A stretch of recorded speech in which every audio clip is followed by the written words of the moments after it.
अस्सलाम वालेकुम students. Chapter 9 हमारे पास सिमिलर फिगर्स है, एक्सरसाइज 9.1।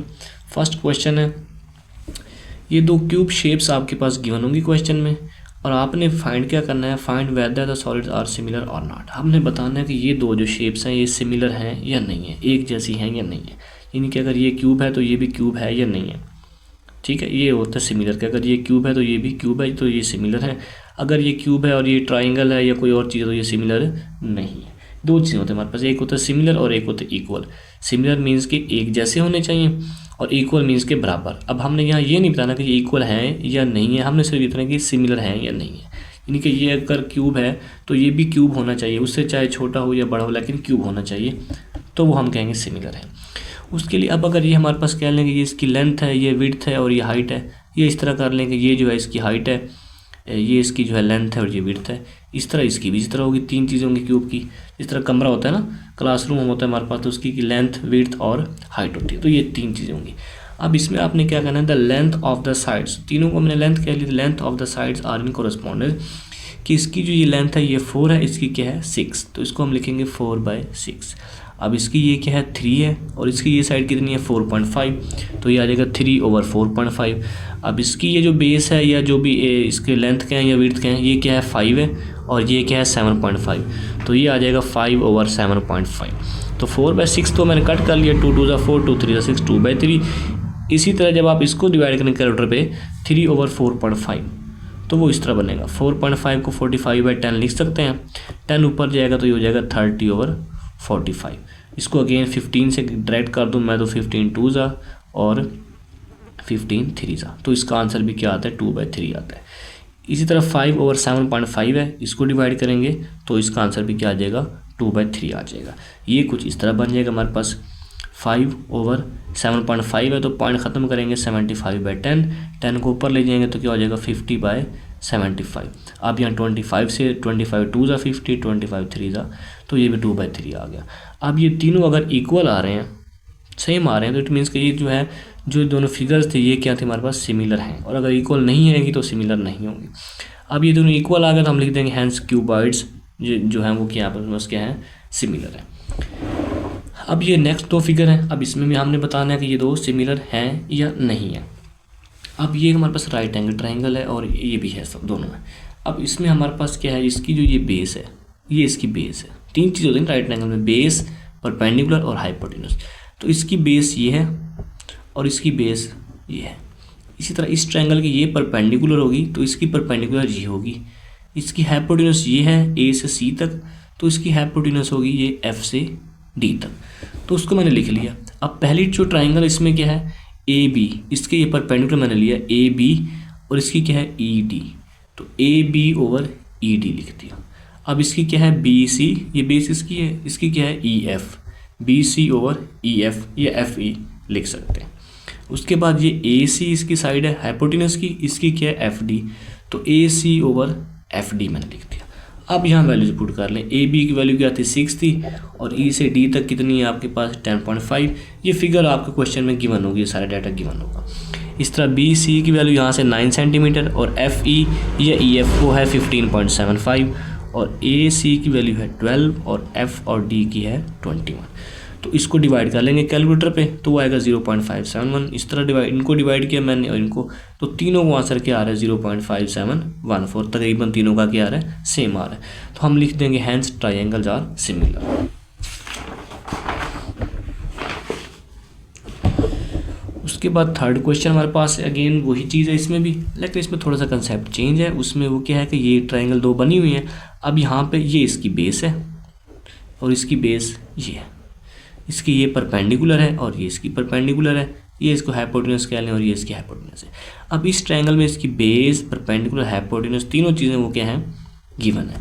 इसमें एक चीज़ गिवन है परपेंडिकुलर, बेस और हाइपोटेन्यूज नहीं है, उसको हमने एलेट कर लिया एक्स और वाई के, और वो हमने क्या करने हैं फाइंड करने हैं। अब क्योंकि हमें पता है कि ये दोनों जो है वो क्या है सिमिलर हैं, ठीक है, कोरस्पॉन्डेंस है, इनकी साइड्स क्या होंगे आपस में वो भी कोरस्पॉन्डेंस होंगी।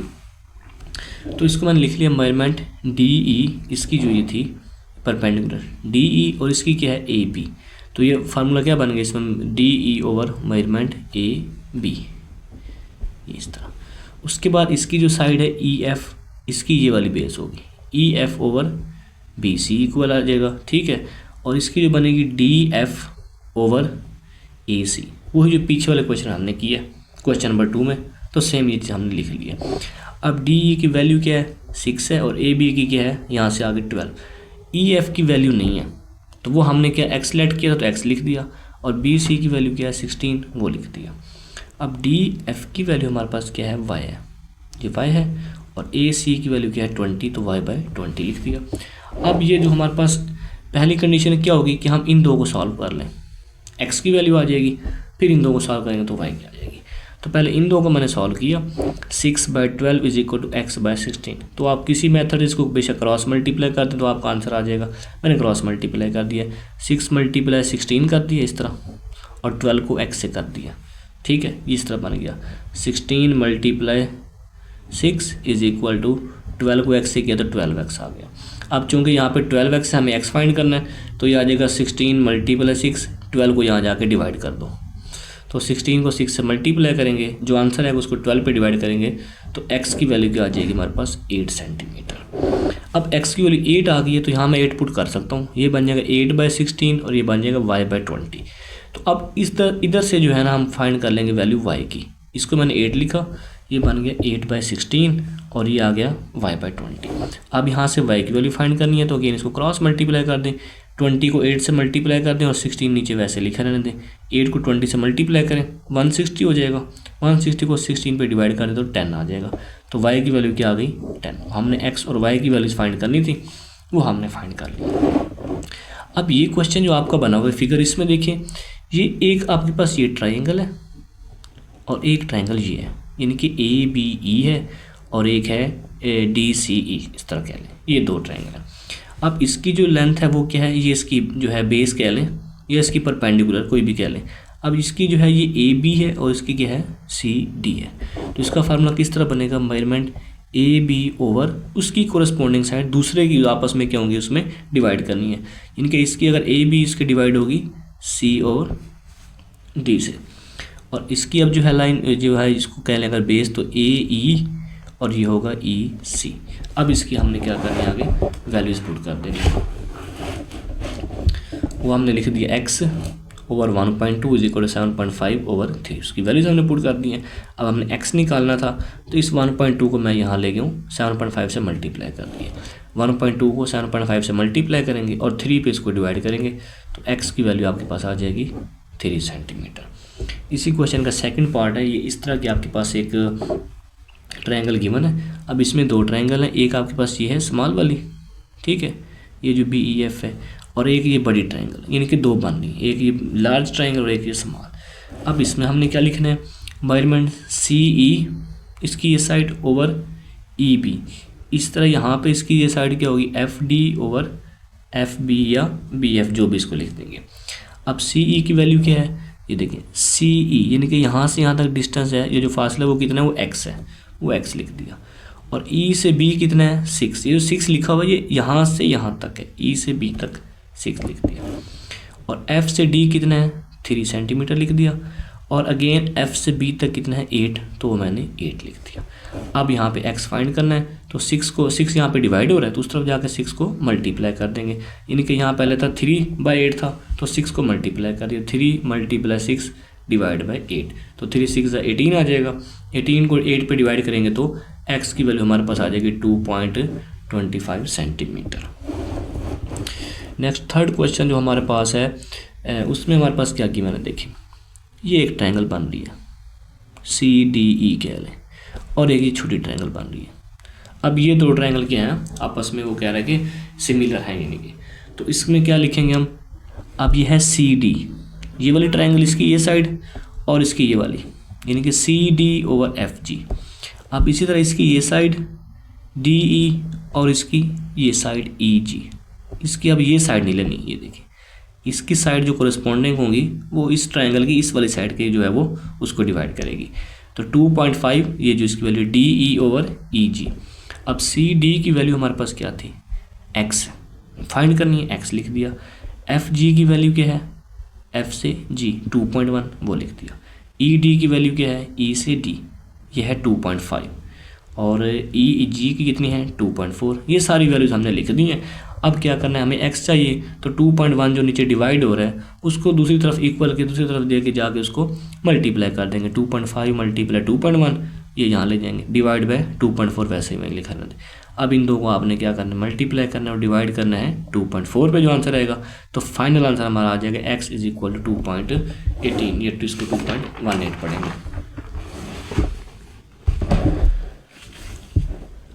क्वेश्चन 5 है हमारे पास।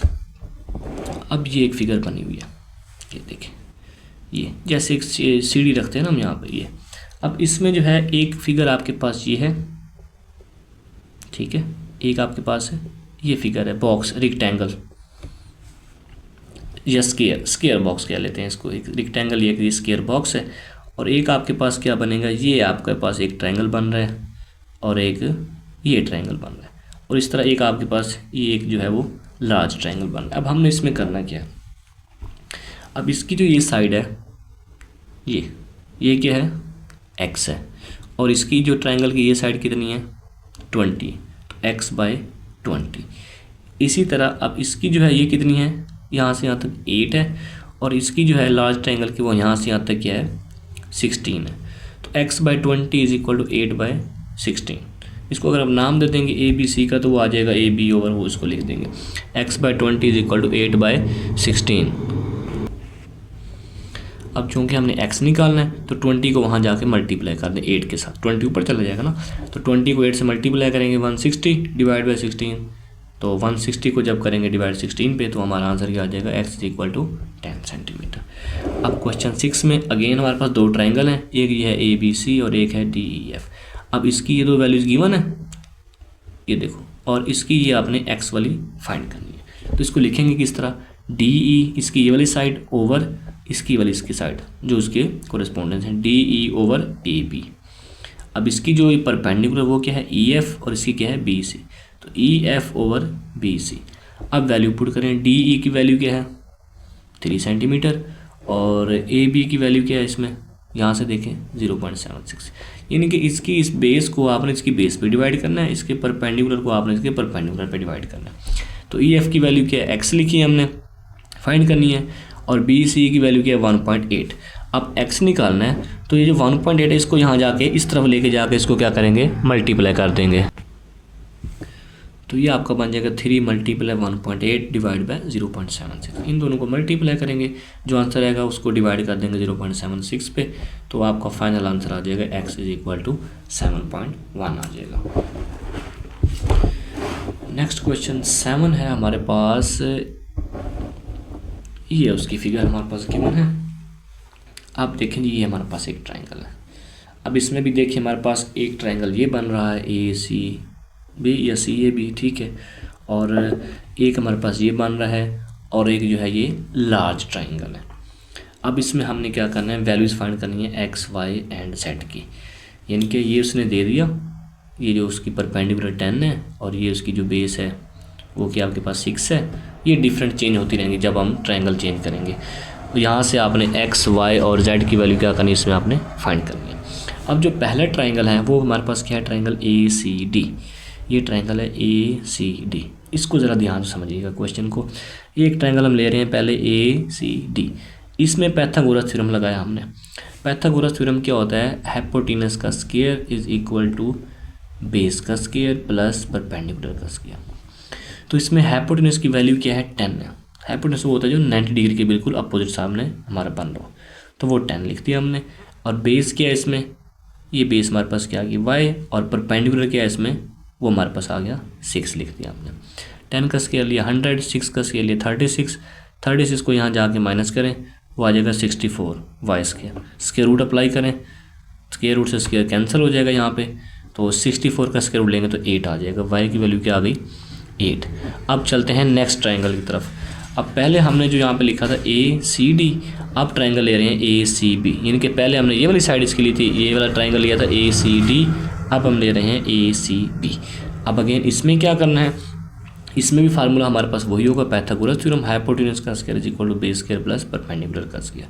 तो यहाँ पे हमारे पास हाइपोटेनस क्या है जेड है, ये इसके सामने वाली, ये क्या है, z is equal to Y square plus X square, यानी कि यहाँ पे आपका 90 का बन रहा होगा, यहाँ पे इसका 90 का एंगल बन रहा होगा ना यहाँ पे, तो इसके सामने ये इसका हाइपोटेनस, ये बेस और ये परपेंडिकुलर, तो ये आ गया हमारे पास z square is equal to Y square plus X square.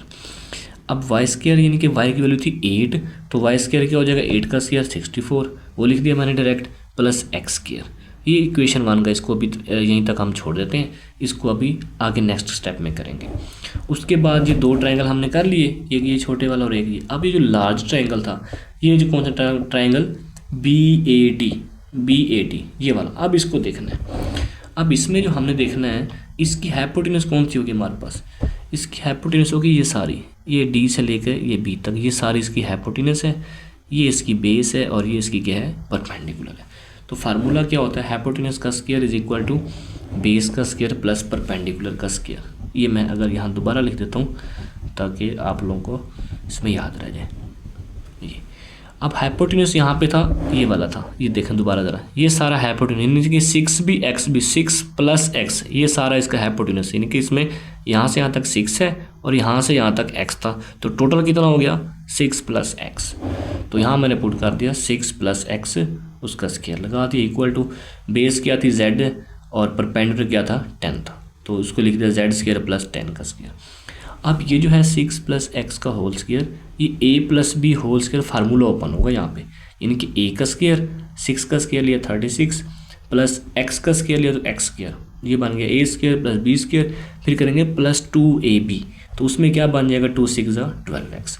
यहाँ आ गया z स्क्वायर 10 का स्क्वायर 100। अब इसको मैंने लिखा 36 plus x square plus 12x, और यहाँ पे जो z स्क्वायर है ये ऊपर हमने वैल्यू फाइंड की, जब मैंने कहा था ना इस इक्वेशन 1 को भी मैंने कहा यहीं पर रहने था, ये z स्क्वायर की वैल्यू हमने फाइंड की थी। अब इस z की जगह वैल्यू पुट करेंगे, z स्क्वायर की जगह 64 प्लस एक्स स्क्वायर प्लस 100, ये मैंने दिए हिंट साथ के बाय इक्वेशन 1 से हमने z स्क्वायर की वैल्यू यहाँ पे पुट कर दी। अब इन सब को मैं ले गया लेफ्ट साइड पे, ये 36 plus x square plus 12x, 64 को वहाँ ले गया माइनस हो गया, एक्स स्क्वायर भी वहाँ जाके माइनस हो गया और 100 भी वहाँ जाके माइनस हो गया, और यहाँ क्या रह गया इक्वल टू 0। ये इक्वेशन हमने इसको सीधा कर लिया। अब ये एक्स स्क्वायर और माइनस एक्स स्क्वायर आपस में कैंसिल हो गए हैं, और क्या रह गया बाकी हमारे पास, ये रह गया 12x और यहाँ रह गया 36 माइनस 64 माइनस 100, इन तीनों को माइनस करेंगे तो आंसर आ जाएगा 100 माइनस 128। अब माइनस 128 को राइट साइड पे मैं ले जाऊंगा तो वो बन जाएगा प्लस 128, और यहाँ पे 12x है और हमें x चाहिए, तो 12 को यहाँ डिवाइड कर दें, 128 डिवाइड बाय 12, तो वो आपका मैंने इसको लिख दिया मिक्स्ड फ्रैक्शन में सीधा करके, x की वैल्यू आपके पास आ जाएगी, इसको डिवाइड करेंगे तो 10 × 2/3, ये इस तरह इसको डिवाइड कर लेंगे, 128 डिवाइड बाय 12 से कर लेंगे इसको, ठीक है, तो वो आपका आंसर आ जाएगा।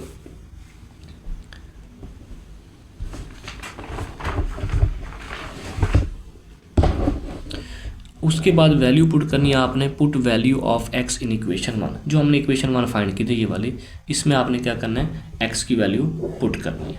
तो ये लिख दिया मैंने z square is equal to 64 plus x की वैल्यू क्या आई 32/3, डिवाइड करने से पहले जो आई थी उसका हमने स्क्वायर ले लिया, उसका स्क्वायर ले तो वो ये बन गया 1024 डिवाइड बाय 9। अब इसके एलसीएम लिया हमने, सिंपल एलसीएम आप लोगों को लेना आता है, तो यहाँ लिख देंगे 9। अब यहाँ पे क्योंकि इसके नीचे कुछ नहीं है 1 है, तो 9 से मल्टीप्लाई करेंगे इसको, 64 को 9 से मल्टीप्लाई करेंगे तो 574 प्लस ये 9 और 9 सेम है तो ये एज इट इज़ 1024 आ जाएगा। इन दोनों को ऐड किया मैंने तो वो बन गया 1600 और नीचे क्या था 9। अब ये वैल्यू आ गई z स्क्वायर की और हमें चाहिए z की, तो क्या किया बोथ साइड पे स्क्वायर रूट अप्लाई कर दिया, यहाँ पे ये कैंसिल हो गया z, और 1600 का स्क्वायर रूट क्या आता है 40, क्योंकि 40 को 40 से मल्टीप्लाई करेंगे 1600 आएगा, तो ये इसका स्क्वायर रूट आ गया 40, और 9 का क्या होता है 3। अब अगेन 40/3 है तो इसको अगेन हम डिवाइड करके इसको मिक्स्ड फ्रैक्शन में लिख सकते हैं, 40 को डिवाइड कर देंगे 3 से, तो वो आपका आ जाएगा इस तरह 3, ये 13 आपका 39 आ जाएगा 1, तो ये आपका आ जाएगा 13 × 1/3। अब ये आपका जो क्वेश्चन नंबर 8 है, इसमें आपने क्या करना है, ये आपके पास एक फिगर गिवन है ABCD। अब इसमें हमने करना क्या है, we have to prove that triangle ABE, ये वाली ट्रायंगल, ये जो इसका शेप बन रही है ये यहाँ से यहाँ तक ये ट्रायंगल जो बन रही है, ये हमने प्रूव करनी है सिमिलर टू ट्रायंगल CDE, ये यानी कि ये वाली ट्रायंगल जो नीचे बनी हुई है और ये ऊपर उल्टी बनी हुई है, ये दोनों हमने प्रूफ करना है कि क्या है, सिमिलर है। उसके लिए हमने क्या किया, ए बी जो है वो, और ये बात भी क्या है गिवन है कि ए बी जो है वो पैरेलल है सी डी के, यानी कि ए बी ये लाइन और ये लाइन आपस में क्या है, पैरेलल है। The diagonals A C and B D intersect at point E. अब हमने डायगोनल ड्रा कर दी इसके, ए से सी तक और बी से डी तक, ये डायगोनल होते हैं कि एक पॉइंट से जो है कॉर्नर से दूसरे कॉर्नर को उसको टच करे, वो डायगोनल होते हैं। और वो डायगोनल जो है वो मिल रहे हैं किस पॉइंट के ऊपर, पॉइंट ई के ऊपर मीट कर रहे हैं। अब measurement angle A E B जो है वो इक्वल होगा एंगल सी ई डी के, यानी कि जो मेजरमेंट आपका एंगल होगा एंगल ए ई बी, इसका एंगल और सी डी का क्या होगा, इक्वल होगा। इसी तरह मेजरमेंट एंगल ए और एंगल सी क्या होगा, वो भी इक्वल होगा, और एंगल बी जो है वो एंगल डी के इक्वल होगा। ये इस तरह अपोजिट की, यानी कि जो एंगल ए होगा वो एंगल सी के इक्वल होगा, अपोजिट एंगल जो है उसमें क्या होंगे, इक्वल होंगे, और एंगल बी जो है वो एंगल डी के इक्वल होगा। तो ये मैंने यहाँ पे लिख लिया कि मेजरमेंट एंगल ए जो है वो एंगल सी के इक्वल होगा, और मेजरमेंट एंगल बी की जो मेजरमेंट है वो इक्वल होगी एंगल डी की मेजरमेंट के इक्वल होगी। अब यहाँ से हमने क्या किया, वही जो हमने पिछले क्वेश्चन में किया था, पहले हमने ये फार्मूला बना लिया कि दोनों ट्रायंगल के हैं कोरिस्पोंडेंस हैं, सिमिलर हैं, तो A B over C D is equal to A E over C E. तो उसको हमने क्या किया, वैल्यू इसमें पुट कर दी। ए बी की वैल्यू क्या थी 8, सी डी की क्या है 4, ए ई की वैल्यू 3 है, और सी ई फाइंड करना है, तो सी ई मैंने एज इट इज लिख दिया। अब हमने सी ई फाइंड करना है, तो इसको मैं यहाँ ले जाऊँगा और इसको यहाँ चल ले आऊँगा, ये 8/4 था, ये जहाँ के आ जाएगा 4/8 बन जाएगा। तो उसको फिर हम कटिंग कर लेंगे, 3 4 से 12 हो जाएगा, या इस तरह कटिंग कर लें, 4 1 जा 4, 4 2 जा 3/2, तो वो आ जाएगा 1.5। सी ई की वैल्यू हमारे पास क्या आ गई, 1.5।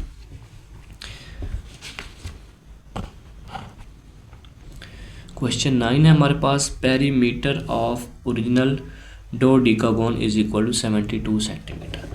ठीक है, डोडेकागोन की जो हमारे पास पेरीमीटर है वो वैल्यू हमारे पास है, उसका जो पेरीमीटर उसकी वैल्यू है 72 सेंटीमीटर। लेंथ ऑफ साइड, अब डोडेकागोन क्या होता है, डेकागोन होता है जिसकी 10 साइडें हों इस तरह, ठीक है, इसमें उसमें उसकी 10 साइडें और 10 एंगल उसमें होंगे, और डोडेकागोन मीन कि उसमें 12 हो जाएंगे। अब लेंथ ऑफ साइड इसकी हमने फाइंड करनी है। अब length of side is equal to 72 उसकी पेरीमीटर थी, डिवाइड बाई 12 की हमने तो 6 सेंटीमीटर, यानी कि उसकी लेंथ ऑफ साइड क्या आ गई 6 सेंटीमीटर। अब क्या फाइंड करें इसमें, लेंथ ऑफ स्केल साइड, वो क्या आएगा 6 मल्टीप्लाई 1/√2, उसको मल्टीप्लाई कर देंगे 1/√2 से, वो क्वेश्चन में इसमें गिवन है कि उसकी स्केल लेंथ कितनी है 1/√2, तो ये आ जाएगा 6 1 6 ओवर √2, 6/√2।